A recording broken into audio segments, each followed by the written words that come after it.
సిద్ధార్థుడు సత్యాన్వేషణలో ఎందుకు బయలుదేరాడు? ప్రపంచ సుఖాలు అతనికి ఆనందం ఇవ్వలేదు. జీవితంలో ఎందుకు ఇంత బాధ ఉందో తెలుసుకోవాలనుకున్నాడు. బోధి వృక్షం కింద లోతైన ధ్యానం చేసిన తరువాత అతను నిజాన్ని గ్రహించాడు. ఆ క్షణం నుంచి అతడు బుద్ధుడయ్యాడు, అంటే పూర్తిగా మేలుకున్నవాడయ్యాడు.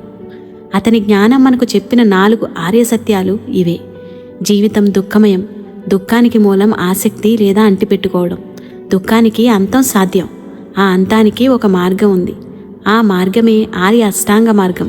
విషయాలను సరిగ్గా అర్థం చేసుకోవాలి, మంచి ఆలోచనలు చేయాలి, నిజం మాట్లాడాలి, చెడు పనులు చేయకూడదు, నిజాయితీగా జీవించాలి, మంచి ప్రయత్నం చేయాలి, మనసును శాంతిగా ఉంచుకోవాలి, మనసును ఒక చోట నిలిపే ధ్యానం చేయాలి.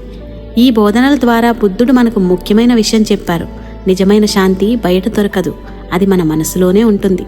దయ, కరుణ, మంచితనాన్ని పెంచుకుంటే అవసరం లేని కోరికలను వదిలేయగలుగుతాం. అప్పుడు మనసు తేలికగా మారుతుంది. జీవితంలో నిజమైన ప్రశాంతత లభిస్తుంది.